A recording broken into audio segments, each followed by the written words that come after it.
Vannes n'a plus gagné depuis le 22 septembre en Pro D2. Une série de 4 défaites consécutives que les Vanntais veulent enrayer devant leur public de la Rabine en face. Une équipe de Dax bien en jambes en ce début de saison. Une équipe qui s'était d'ailleurs imposée ici même à la Rabine la saison dernière et qui arrive avec de la confiance en Bretagne.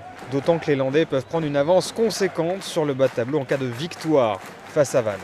C'est Vannes qui domine ce début de match et qui occupe le camp adverse. Première pénalité à la 7e minute avec une faute d'Aquoise au sol. Pierre Morins qui ne relâche pas le joueur plaqué. Ashmoeke ouvre le score.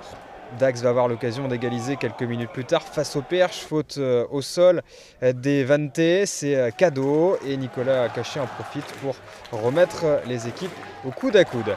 À peine le renvoi effectué, Ashmoeke va taper par-dessus, mais M. Chirek va revenir à une position de hors-jeu de la défense landaise. Moeke, face au Perche à 15 mètres, ne laisse pas passer l'occasion de redonner les commandes à Vannes dans ce match. 6-3 dans le secteur de la mêlée, avantage aux Bretons qui sur cette action va obtenir une pénalité.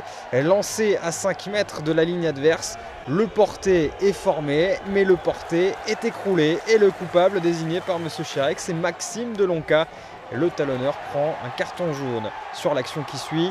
Deuxième carton jaune pour les Dacois. Gros coup dur là pour Nicolas Caché qui vient couper un essai tout fait en avant volontaire signalé par M. Chirek et nouveau carton jaune. Mais Dax va laisser passer l'orage et mieux va scorer en infériorité numérique à 13 contre 15. Pénalité face au poteau à nouveau pour les Dacois. Vannes entend son public de la Rabine gronder. Alors Vannes va réussir enfin à trouver des espaces. À 15 contre 13, c'est plus facile.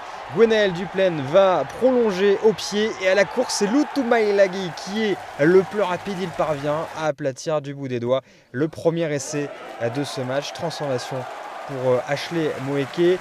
Vannes fait un petit break, 13-6. Dax va avoir l'occasion de revenir dans les clous du bonus défensif avant de rentrer au vestiaire. Mais Gaëtan Robert ne réussit pas à bien régler la mire sur ce coup de pied. 13-6. C'est donc le score à la mi-temps entre Vannes et Dax. Au retour des vestiaires, la première occasion de scorer sera pour les Dacois. En cause, un plaquage haut commis par Vaussavaille et signalé par M. Chirek. Nicolas Caché, de retour sur la pelouse après son carton jaune, trouve le poteau du milieu pour ramener Dax à 4 petits points. Et ça va avoir le don de réveiller totalement cette équipe vantaise avec une longue séquence imposée à l'entrée des 22 mètres. Et c'est finalement Lutumailagi sur son aile qui va réussir à trouver la faille et marquer un doublé. Nouvelle transformation d'Ashley Moeke. 11 points d'avance, l'écart est fait, mais rien n'est définitif. Pénalité pour Nicolas Caché, la distance est là, mais pas la précision, c'est à côté. Regardez ce festival, Lutumailagi qui slalome dans la défense. 1, 2, 3, 4 joueurs éliminés pour s'offrir un triplé juste avant l'heure de jeu. Le bonus offensif est en poche. Et ce bonus, Vannes va le valider définitivement juste avant la sirène avec un essai signé Andy Cramond.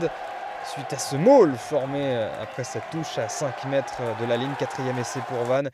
Et 4e transformation, Ilsenbeck qui parachève le travail de son équipe. Victoire bonifiée 34-9. Vannes renoue enfin avec le succès après presque un mois et demi sans victoire.